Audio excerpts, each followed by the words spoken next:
Hello, നമ്മൾ ഏകാദശിക്ക് പോയിട്ടുണ്ടായിരുന്നു. ആ ഫ്രണ്ടിൽ നിന്നിട്ട് ഒരു ഫോട്ടോ എടുക്കാൻ വേണ്ടിയിട്ട് അവൻ നിൽക്കണില്ല. അവൻ കാണിച്ചു കൊടുത്ത ഓരോ പണികളാണ്. ഒരു ഭാഗത്ത് അടങ്ങി ഒതുങ്ങി നിൽക്കില്ല. ഞങ്ങൾ ഫ്രണ്ടിലൊക്കെ പോയി നടന്ന് കണ്ടു.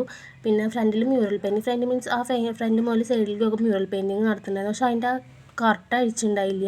ഞങ്ങൾ അന്ന് പോയപ്പോൾ പെയിൻറ്റ് ചെയ്യുന്നുണ്ടായിരുന്നു. പക്ഷേ ഇപ്പം അഴിക്കുന്ന പക്ഷേ അഴിച്ചിട്ടുണ്ടായിരുന്നു. ഫുള്ളും കാണാൻ പറ്റിയില്ല. ഈ തിരക്കിൽ വിചാരിക്കേണ്ട അവിടെ ഒരു ആംബുലൻസ് വരുന്നുണ്ടായിരുന്നു. അതുകൊണ്ടാണ് അവിടെ ആരും ഇല്ലാത്തത്.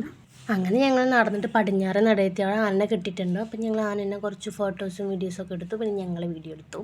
ഇതാണ് ഞങ്ങളെ വീഡിയോ. അങ്ങനെ ഞങ്ങൾ കുറേ നടന്നു. ആനോടൊക്കെ ചുറ്റി അപ്പോൾ ഞങ്ങൾ ഫുഡ് കഴിക്കാൻ കരുതി. അങ്ങനെ ഏകദേശം ഫുഡ് പിന്നെ അറിയാമല്ലോ, ഗോതമ്പിൻ്റെ ചോറ് പോലെ വേവിച്ചതും പിന്നെ മോരുകറിയും പിന്നെ ഒരു മെഴുക്ക് പറ്റി പോലെ ഉണ്ടാവും, പിന്നെ ഒരു അച്ചാറും. അങ്ങനെ അതൊക്കെ കൂട്ടി ഞങ്ങൾ ഫുഡ് കഴിച്ചു. പിന്നെ പായസം ഉണ്ടായിരുന്നു കേട്ടോ. പായസം കഴിച്ചു. അങ്ങനെ തിരിച്ചു പോയി ഞങ്ങൾക്ക് ആനക്കോട്ടയിൽ വന്നു കരുതി. അപ്പോൾ എൻ്റെ ആളിനെ അറിയില്ല ആനക്കോട്ടയിൽ. അപ്പോൾ ഞാൻ ആനക്കോട്ടയുടേതാണ്, ആനൻ്റെ വീട് ഇറങ്ങുന്നൊക്കെ പറഞ്ഞ് നേരെ പോയത് അവൻ ഐസ്ക്രീം കടയൊക്കെയാണ്. അങ്ങനെ അവിടുന്ന് ടിക്കറ്റ് കൊടുത്തു, ഒരു ഐസ്ക്രീം വാങ്ങിച്ചു. ഞങ്ങൾ ആനക്കോട്ടയുടെ ഉള്ളിലേക്ക് കയറി. ഒരാൾക്ക് 20 രൂപേൻ്റെ ടോക്കൻ്റെ റേറ്റ് ഉള്ളത്. ഞങ്ങൾ 2 ടോക്കൺ എടുത്തു. ലാലിൻ്റെ പിന്നെ ടോക്കൻ്റെ എടുക്കേണ്ട ആവശ്യമില്ല, അവൻ ചെറുതല്ലേ. അങ്ങനെ കുറേ ആനകളുണ്ടായിരുന്നു. അപ്പോൾ ഞങ്ങൾ ആനയൊക്കെ നോക്കി നടക്കുകയാണ്. അവൻ പിന്നെ പ്രത്യേകിച്ച് ആന നോക്കണില്ല, ഐസിൽ നടക്കുക കേട്ടോ. ഈ ആനക്കാട്ടി ഈ മരങ്ങളുണ്ടല്ലോ, നല്ല ഭംഗിയുണ്ടായിരുന്നു കാണാൻ. അവിടെ നിന്ന് കുറേ ഫോട്ടോസൊക്കെ എടുത്തിട്ടുണ്ടായിരുന്നു.